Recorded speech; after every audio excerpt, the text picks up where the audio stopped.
सनसनी।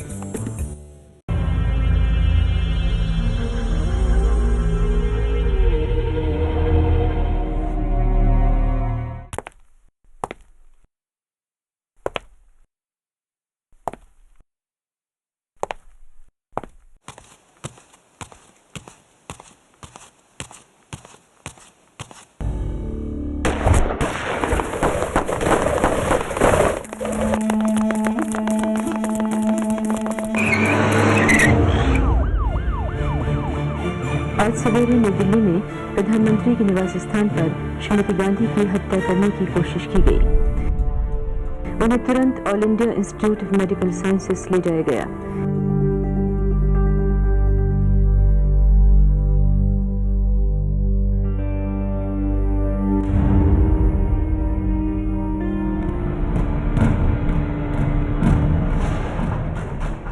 इकतीस अक्टूबर 1984 देश की राजधानी दिल्ली में उस दिन कुछ ऐसी ही अफरा तफरी मची थी। प्रधानमंत्री इंदिरा गांधी की हत्या से हर कोई स्तब्ध था। ऐसे नाजुक माहौल में इंदिरा के बेटे राजीव ने देश की कमान संभाली। I, Rajiv Gandhi, do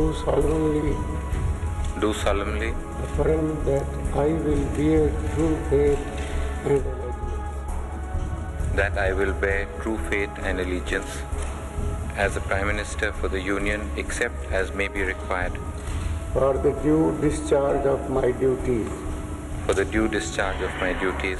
as Prime Minister. जिस वक्त राजीव गांधी देश के प्रति अपनी जिम्मेदारियों की शपथ ले रहे थे, उसी वक्त दिल्ली की सड़कों पर एक अजीब सा शोर उठने लगा।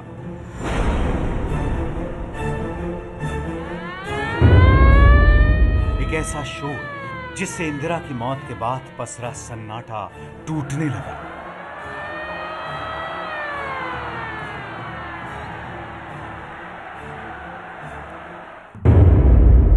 खून का बदला खून, सरदार गद्दार हैं, कुछ ऐसे ही नारों से हिंसा का वो तांडव शुरू हुआ था जिसे शायद कभी कोई याद नहीं करना चाहेगा, लेकिन जिन्होंने उसे झेला है वो उसे कभी चाह कर भी भुला नहीं पाएंगे। 30 साल पहले यही वो जगह थी, दिल्ली के एम्स और सफदरजंग अस्पताल के बीच का चौराहा। उधर एम्स के अंदर प्रधानमंत्री इंदिरा गांधी का पार्थिव शरीर था और बाहर हजारों की भीड़ जमा थी। भीड़ में हिंदू थे, मुसलमान थे, सिख थे, लेकिन फिर अचानक कुछ ऐसा हुआ कि भीड़ में से सिख हटने लगे। ये शाम को before Rajiv Gandhi was in Calcutta, before his arrival a meeting took place of the Congress leader where they said के होल डे लेफ्ट, कोई शाउटिंग नहीं हो रहा, कोई प्रोटेस्ट नहीं हो रहा, ये क्या हो गया। तो उन्होंने then they issued direction at that time कि खून का बदला खून स्लोगन, और ये इनको जो मारो पीटो ये जो पॉलिसी वहाँ से बनी, then message was sent. So this whole started at about 4:30 और 5 PM। इंदिरा गांधी की हत्या करने वाले दोनों बॉडीगार्ड सिख थे। इसी बात पर दिल्ली और देश के दूसरे हिस्सों में सिखों को निशाना बनाया जाने लगा। राष्ट्रपति ज्ञानी जैल सिंह भी इसका शिकार बने। प्रधानमंत्री इंदिरा गांधी की हत्या की खबर सुनते ही राष्ट्रपति ज्ञानी जैल सिंह अपना यमन दौरा बीच में ही छोड़कर देश लौट आए।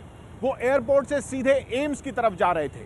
शाम को 4:45 बजे का वक्त था कि एम्स से कोई 1 किलोमीटर पहले इसी चौराहे पर कमल सिनेमा के पास 20 लोगों का एक गुट जमा था जो सिख विरोधी नारे लगा रहा था। हाथ में मशाल थी, लोहे की छड़ थी कि वहां से राष्ट्रपति का काफिला गुजरा तो उनमें से कुछ लोगों ने राष्ट्रपति के काफिले पर हमला कर दिया। इस हमले में काफिले की आखिरी कार के कुछ शीशे टूट गए। तरलोचन सिंह उस दिन उसी कार में मौजूद थे। तब वो राष्ट्रपति ज्ञानी जैल सिंह के प्रेस सेक्रेटरी हुआ करते थे।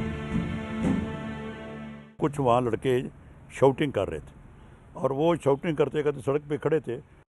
तो as we were crossing I was in the 4th car. तो मेरी कार उन्होंने रोक ली।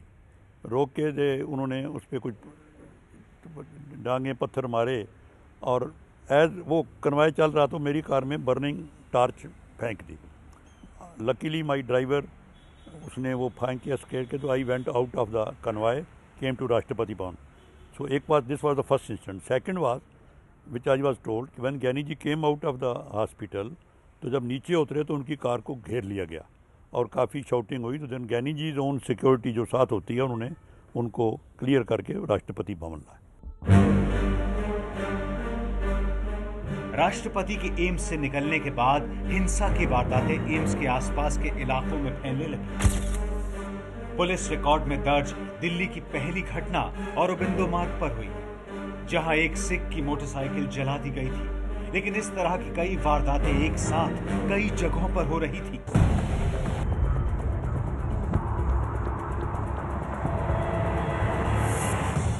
कहीं सिखों को पीटा जा रहा था तो कहीं उनकी गाड़ियां जलाई जा रही थी, कहीं उनके घरों और दुकानों में लूटपाट हो रही थी। ये जो लॉलेसनेस थी और ये जो राइटिंग थी, ये कोई 4 बजे से लेकर आहिस्ता आहिस्ता आहिस्ता ये बढ़ती एम्स की से आगे चलती गई। इसी बीच राष्ट्रपति भवन में शपथ ग्रहण समारोह खत्म हो चुका था। दिल्ली में हालात ऐसे हो गए थे कि ज्ञानी जैल सिंह के पास मदद के लिए लोगों के फोन आने लगे। तब राष्ट्रपति ने प्रधानमंत्री राजीव गांधी को फोन किया। राजीव जी, दिल्ली में हालात बहुत खराब है। हालात को काबू में रखने के लिए मेरी ये सलाह है कि बिना देरी किए आर्मी को बुला लेना चाहिए। मेरी हालात पर नजर है।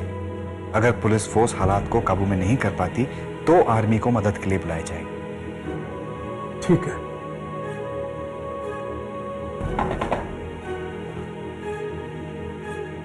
ज्ञानी जी was helpless. He says कि I have no direct authority. I can only speak to Prime Minister, Home Minister. He tried his best, but he couldn't achieve anything. ज्ञानी जैल सिंह जैसे एक तरीके से बेबस जैसा महसूस करने लगे।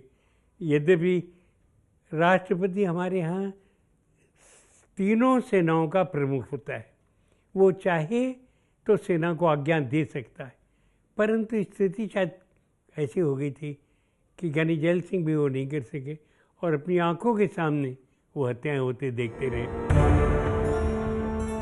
राष्ट्रपति बेबस थे, लेकिन उनसे भी ज्यादा बेबस थे वो सिख जो दिल्ली और देश के दूसरे कई हिस्सों में हिंसा का शिकार बन रहे थे। लेकिन अब तक ये हिंसा सिर्फ मारपीट, लूटपाट और आगजनी तक ही सीमित थी। इससे आगे जो होने वाला था वो किसी ने सोचा भी नहीं था। असली जो कत्लेआम शुरू हुआ 1 नवंबर को सुबह शुरू हुआ। 1 नवंबर को सुबह जैसे कि किसी ने स्विच ऑन कर दी हो, इस तरह से एकदम सारी दिल्ली में ये एक तरह की एक इतने साइज की रॉड्स, सबके हाथों में वो रॉड, सारी दिल्ली में एक इन्फ्लेमेबल पाउडर, और एकदम ये सबसे पहले गुरुद्वारे को आग लगाई ताकि कहीं जो गुरुद्वारे में इकट्ठे ना हो जाओ, गुरुद्वारे में बचे नहीं। उसके बाद जाके घरों को धीरे धीरे करना लगा। उसके बाद जहाँ जहाँ पे सिख इकट्ठे हुए, सारी दिल्ली में ये पुलिस ने जा के पहले सिखों को हथियार छीने, कहा कि हम आपको बचाएंगे, आप अपने अपने एरिया में चले जाओ। जिस एरिया में उन्होंने अपने हथियार पुलिस को दे दिए, वहाँ पे सिखों को मार दिया। 31 अक्टूबर को एक प्रधानमंत्री की हत्या हुई, लेकिन 1 नवंबर से जो हुआ वो लोकतंत्र की हत्या थी। दिल्ली, कानपुर, लखनऊ, बोकारो, इंदौर, मुरैना और ऐसे कई दूसरे शहरों में सिखों का कत्लेआम शुरू हो गया। अगले 3 दिन में देश भर में हजारों सिख मारे गए, लेकिन सबसे ज्यादा बुरी हालत थी दिल्ली में। बावजूद इसके कि देश की सरकार अपनी पूरी प्रशासनिक व्यवस्था के साथ दिल्ली में बैठी थी, अकेले दिल्ली में करीब 3000 सिखों की हत्या हुई। आखिर ऐसा क्या हुआ था 31 अक्टूबर और 1 नवंबर के बीच की रात, जिसने हजारों सिख परिवारों की जिंदगी तबाह कर दी? रात को मीटिंग्स की गई, जो एक प्रूफ्स है, विटनेसेस है। रामपाल सरोज जैसे नेताओं के घर में मीटिंग्स हुई, HKL भगत ने मीटिंग्स की गई, और उसके बाद व्हाइट पाउडर उपलब्ध कराया गया। कांग्रेस के लीडर्स ने इलेक्शन जो अपनी वोटर लिस्ट्स होती हैं वो प्रोवाइड करी। ये एक सोची समझी साजिश थी सिखों को सबक सिखाने की, जिसके पीछे सरकार थी।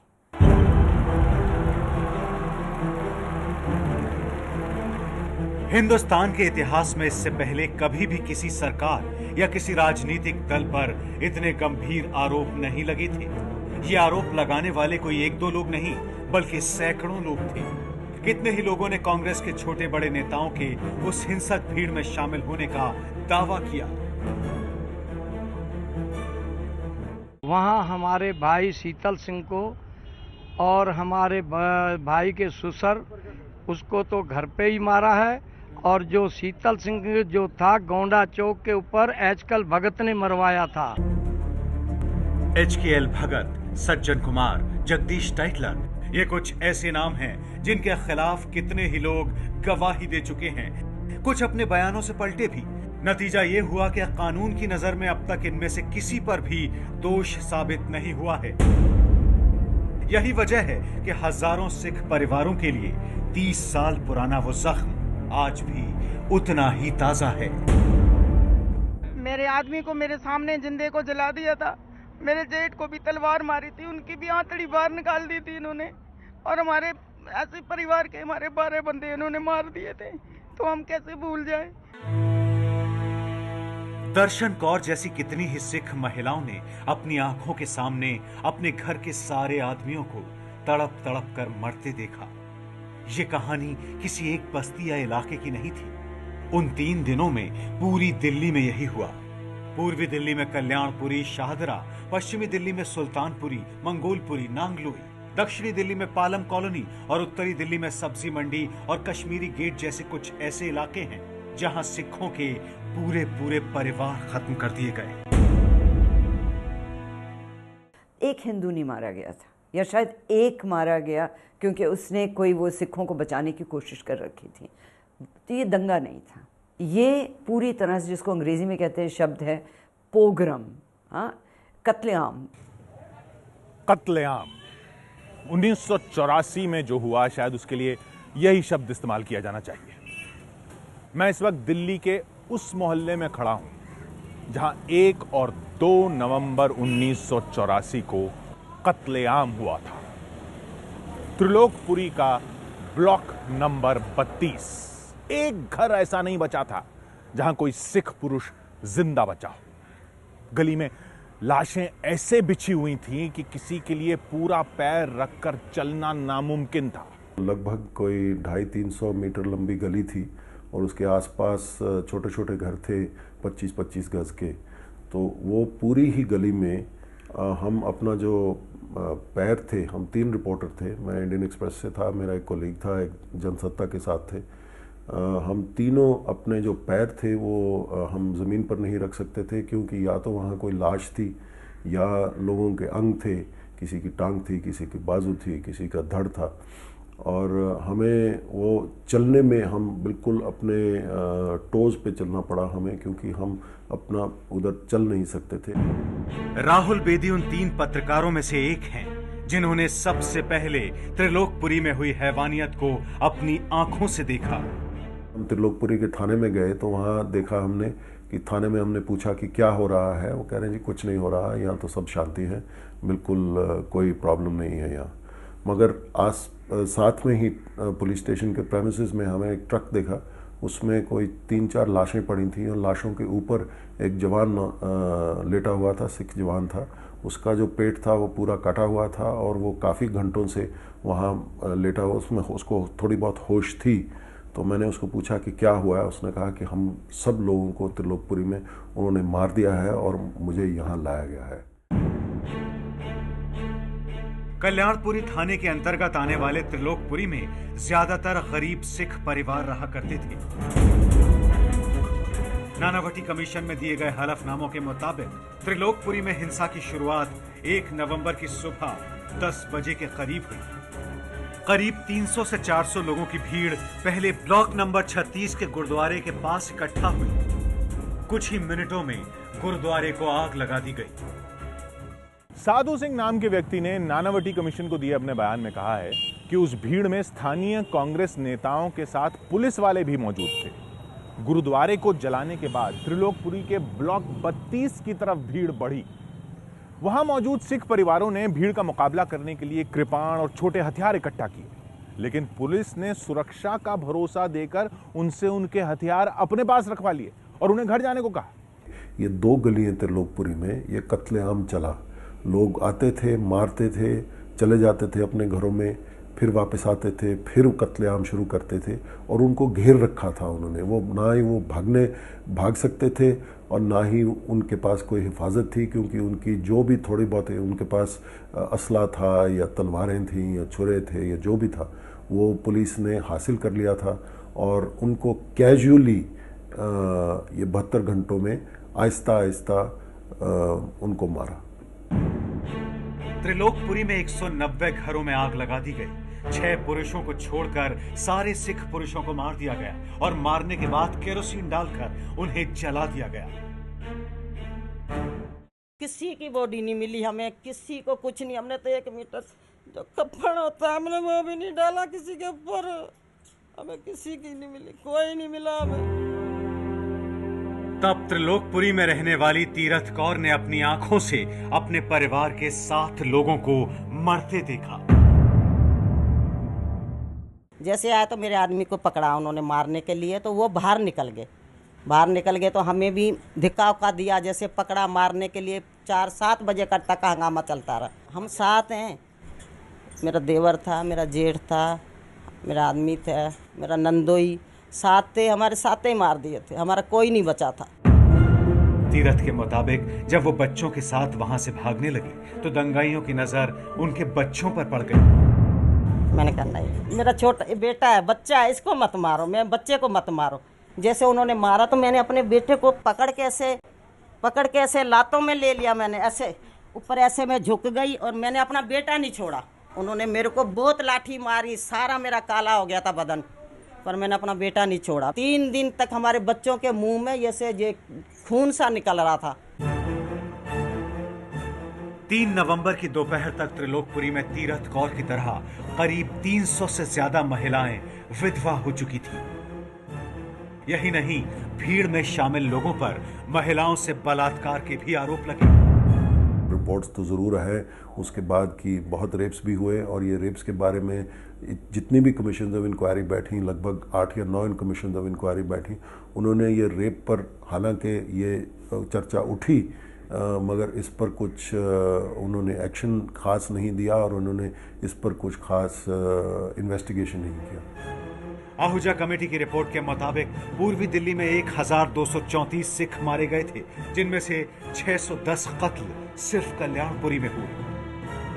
वहीं पश्चिमी दिल्ली के सुल्तानपुरी और मंगोलपुरी जैसे इलाकों में भी सिखों की सामूहिक हत्याएं हुई। यह है सुल्तानपुरी के ब्लॉक B2 का पार्क।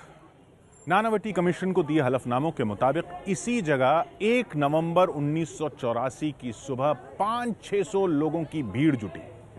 जतन कौर और सुमेर सिंह के दिए हलफनामे के मुताबिक तो इसी जगह कांग्रेस नेता सज्जन कुमार ने न सिर्फ भीड़ को संबोधित किया बल्कि सिखों पर हमले के लिए उकसाया। यही नारे लगे, सिखों को काटो, मारो, आग लगा दो। और फिर कुछ घंटों बाद सिखों का कत्लेआम शुरू हो गया। मोती सिंह का हल्फनामा है जिसमें उसके 2 पोते मारे गए। उसने ये सज्जन कुमार को कहते हुए सुना है। सज्जन कुमार कह रहा था, मैं कोट कर रहा हूं, नानावटी कमीशन की रिपोर्ट जो पार्लियामेंट में पेश हुई है, रोशन सिंह और भाग सिंह को जिसने मारा उसको 1-1 हजार रुपया, जो और सिख का कत्ल करेगा मैं 500-500 रुपया दूंगा। 3 दिन 450 कत्ल, यह है सुल्तानपुरी का सच। हम इस वक्त सुल्तानपुरी के ब्लॉक A4 में खड़े हैं। यहां 1 नवंबर की दोपहर हमला शुरू हुआ और 2 नवंबर सुबह 9 बजे तक दंगाई सिखों को मारने, उनके घरों को जलाने में लगे रहे। लगभग पूरा ब्लॉक तबाह हो गया था। लेकिन इसी ब्लॉक के मकान नंबर 165 में पद्मी कौर के घर जो हुआ वो और भी शर्मनाक था। एक लड़की की शादी थी और 2 नवंबर की शादी थी। 1 नवंबर को सारे रिश्तेदार वहां पे पहुंचे हुए थे। 1 नवंबर को मॉब ने आके हमला किया। रंगनाथ मिश्रा कमीशन को दिए बयान में पद्मी कौर ने कहा, उन्होंने मेरी बेटी को पकड़ा और उसके कपड़े फाड़ने लगे। मेरे पति ने हाथ जोड़कर उनसे कहा कि उसे छोड़ दें। उन्होंने मेरे पति को मारने की धमकी दी। फिर मेरी बेटी के हाथ पैर तोड़े और उसे उठा ले गए। इसके बाद भीड़ ने मेरे पति और घर में मौजूद दूसरे लोगों को मारना शुरू कर दिया। 9 लोगों को वहां पे, वो लड़की का बाप, उसका चाचा, ताया, मामा, फूफा और उसका भाई, 9 लोगों को वहां पे मार दिया और वो लड़की को उठा के ले गए। और 3 दिन के बाद वो लड़की घर पे वापस आई और जो दुर्दशा उसकी की हुई थी, समझो कि पागल जैसी हो गई थी। अक्सर ये सफाई दी जाती रही है कि 1984 में जो हुआ वो इंदिरा गांधी की हत्या की प्रतिक्रिया थी, लोगों का गुस्सा था। लेकिन पद्मी कौर की बेटी के साथ जो हुआ या त्रिलोकपुरी की विधवाओं के साथ जो हुआ, वो ऐसे कुछ लोगों का गुस्सा था जो अपनी नेता की हत्या से दुखी थे या दंगाइयों की दरिंदगी थी? एक बात बड़ी क्लियर है कि दिल्ली के शहरियों ने सिखों को बचाया, इवन नेबर्स हेल्प सिख्स हर जगह। पर ये जो गुंडा लोग थे जिनके हाथ में सब कुछ था, वो कौन दे रहा, कैरोसिन कौन ला रहा था, घर जलाने का मटेरियल कौन दे रहा था? तो ये वेल ऑर्गेनाइज सिस्टम में लोगों को लाया गया और वो महलों में उतारे गए, कई गाड़ियों में आए, कई ट्रकों में आए और इवन पुलिस हेल्प दें। 1 तारीख को भीड़ आई, पता नहीं कहाँ से इतनी भीड़ आई, उन्होंने आके पहले गुरुद्वारे को हमारे को जला दिया। गुरु ग्रंथ साहब की पावन भीड़ जो हम जिसकी पूजा करते हैं उसकी बेदबी की और गुरुद्वारा जला दिया। मंगोलपुरी में शायद कोई ऐसा गुरुद्वारा नहीं बचा था जिस पर हमला न हुआ हो, जिसे जलाया न गया हो। अचानक कहीं से भीड़ आती थी, गुरुद्वारे में लूटपाट करती थी और आग लगा देती थी। सवाल यह भी था कि यह भीड़ आखिर आ कहां से रही है? ऐसा कैसे हो रहा था कि पूरी दिल्ली में अलग अलग जगहों पर एक ही तरीके से, एक ही पैटर्न पर सिखों पर हमला हो रहा था? एक जलता हुआ टायर, मिट्टी का तेल, सफेद पाउडर, कुछ 100 लोगों की भीड़, आखिर यह सब आ कहां से रहा था? उसमें बकायदा, मैं जो कह रहा हूं, रोहतक से ट्रेन लगाई गई, कातिलों को जेल से छोड़ के भिजवाया गया, हरियाणा रोडवेज की बसें लगाई गई, दिल्ली ट्रांसपोर्ट कॉर्पोरेशन की बसेस लगाई गई, ड्राइवरों की ड्यूटियां बांटी गई और जो तेल के डिपो वाले मालिक थे जिनको ठेके दे रखे, तेल का डिपो उस समय मिट्टी का तेल होता था, उनसे कहा गया कि आपको मिट्टी का तेल प्रोवाइड कराना है। पुलिस को कहा गया कि आपको जहां अगर कोई विरोध हो वहां जाना है, अदरवाइज आपको FIR दर्ज नहीं करनी है। पत्रकार जर्नैल सिंह जिस ट्रेन का जिक्र कर रहे हैं उसके बारे में नानावटी कमीशन में दिए गए हलफनामों में भी बताया गया है। उस वक्त नांगलोई की JJ कॉलोनी में रहने वाली बिशन कौर ने अपने हलफनामे में लिखा है, हमले की घटनाओं के बाद गुरुद्वारे के ग्रंथी साहब ने लाउडस्पीकर पर सिखों को गुरुद्वारे में इकट्ठे होने के लिए कहा। इसके बाद लगभग सभी सिख गुरुद्वारे में इकट्ठे हो गए। भीड़ ने उस गुरुद्वारे पर हमला कर दिया, लेकिन सिखों ने भीड़ को गुरुद्वारे में घुसने नहीं दिया। उसी दिन करीब 12 बजे रोहतक की तरफ से एक ट्रेन आई जिसमें से सैकड़ों लोग उतरे। उनके हाथ में लोहे की रॉड थी और साथ में एक सफेद केमिकल। इन लोगों ने सिखों के घरों पर वो सफेद केमिकल फेंक कर आग लगाना शुरू कर दिया। इस तरह बिशन कौर के पति समेत नांगलोई में कुल 122 सिख मारे गए। उन 3 दिनों में दिल्ली में जो हुआ उससे पुलिस की भूमिका पर सबसे ज्यादा सवाल उठे। जितनी भी वारदातें हुई, चाहे वो टैक्सी और ट्रक जलाने की घटनाएं हों या फिर घरों और गुरुद्वारों को जलाने के मामले, पुलिस हर जगह मौजूद थी, लेकिन सिर्फ मूक दर्शक की तरह। बल्कि ज्यादातर मामलों में तो पुलिस पर दंगाइयों के साथ शामिल होने के आरोप लगे।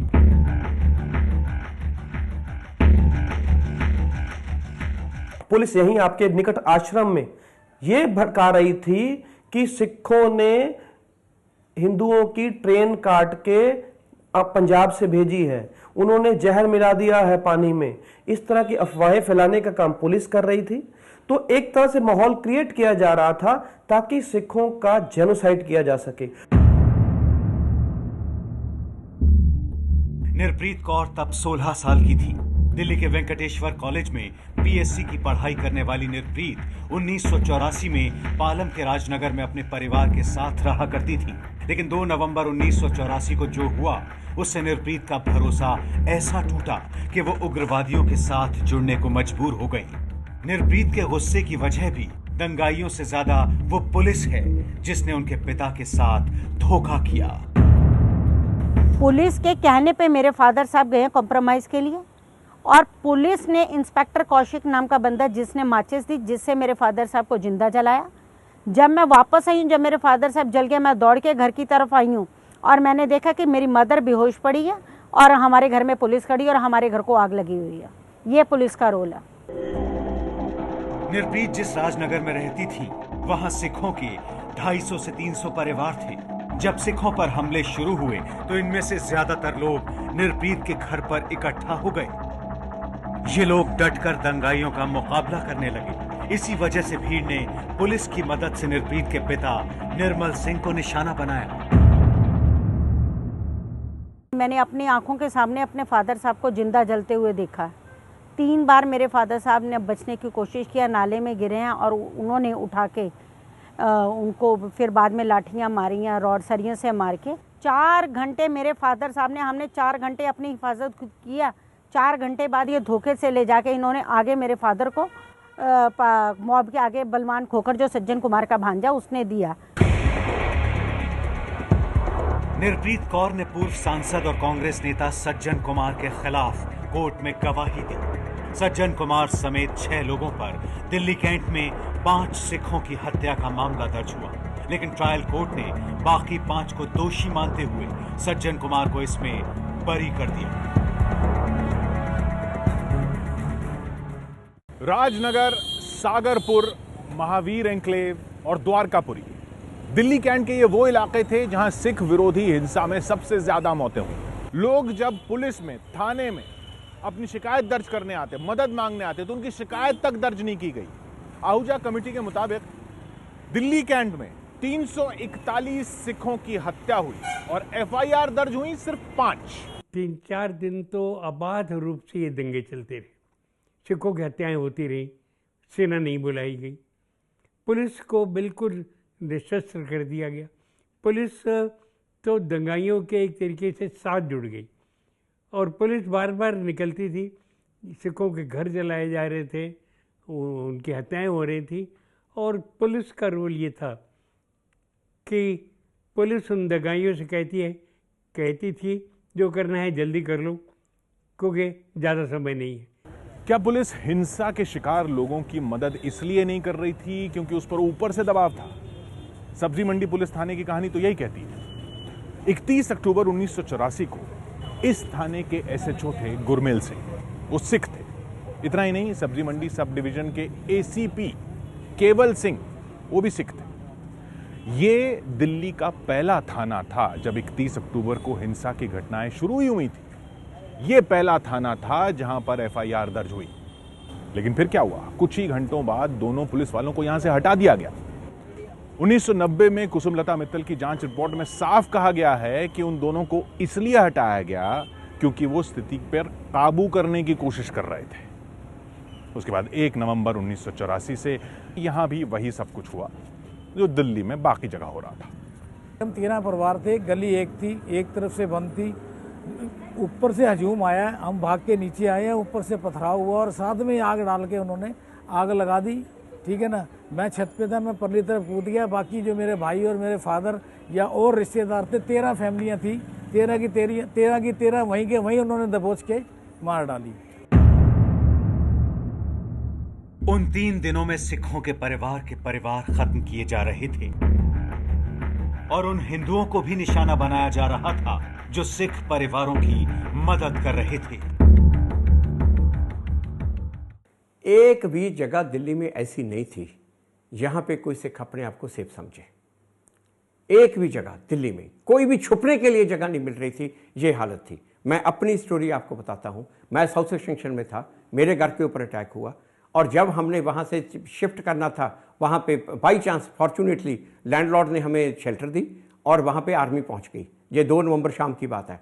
और जब हम वहाँ से निकल के वो लैंडलॉर्ड का जो लड़का था वो हमें एम्स के कैंपस में ले गया। उसकी बहन वहाँ पे डॉक्टर थी, तो वहाँ पे उन्होंने हमें कहा आप यहाँ पे भी सेफ़ नहीं हो, आप यहाँ से निकल जाओ।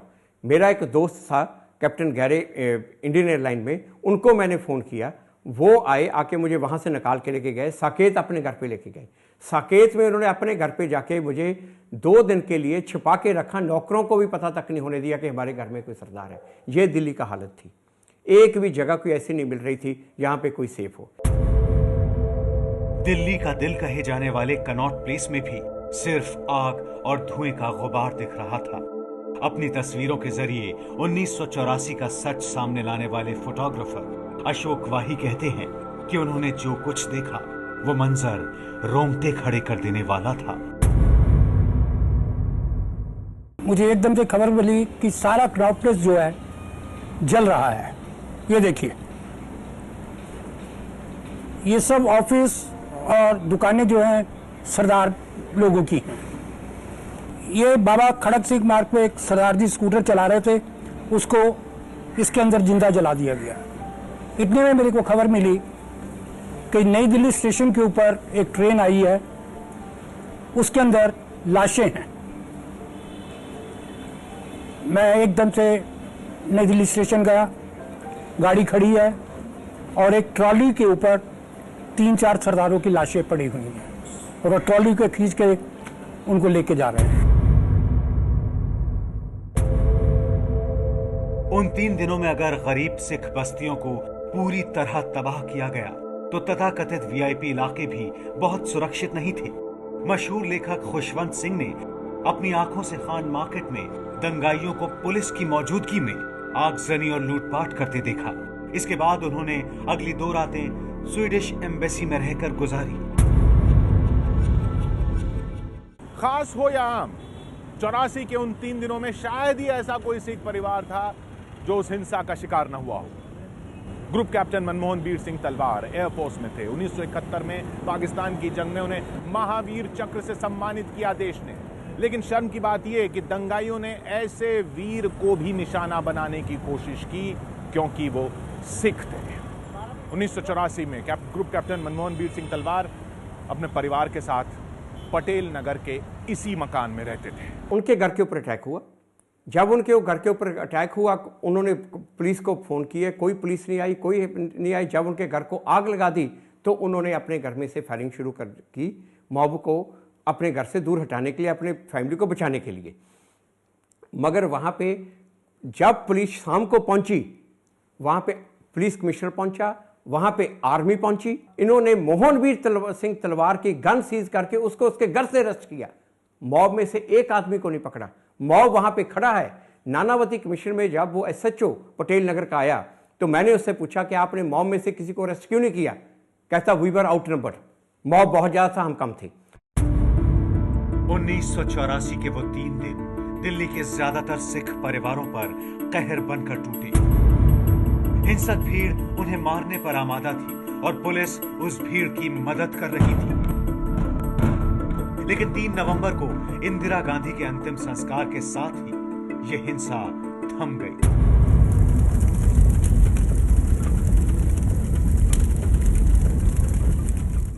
आर्मी जाके इफेक्टिव की गई 3 नवंबर को और 3 नवंबर को एकदम जो वायलेंस खत्म हुई।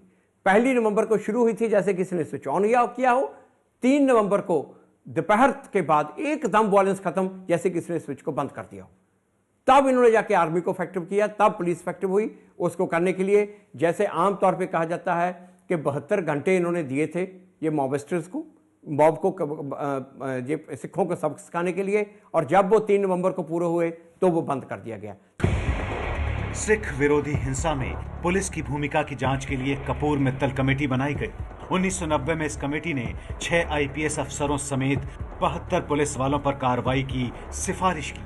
लेकिन इनमें से कुछ एक मामलों को छोड़कर ज्यादातर पुलिस वालों को प्रमोशन मिलता रहा और कुछ तो सम्मान के साथ रिटायर हो गए। पुलिस के रवैये की वजह से हजारों बेगुनाह मारे गए और गुनहगार बच गए। न दोषी पुलिस वाले पकड़े गए, न उन नेताओं को सजा मिली जिनके इशारे पर सब हुआ, न वो लोग जिन्होंने खुद हत्याओं को अंजाम दिया। 2733 सिखों की हत्या के मामले में अब तक सिर्फ 49 लोगों को उम्र कैद की सजा हुई है। ज्यादातर केस सबूतों के अभाव में बंद कर दिए गए। इस सब की वजह है कि उन 3 दिनों में दिल्ली के 76 पुलिस थानों में से ज्यादातर में कोई एफआईआर ही नहीं दर्ज की गई।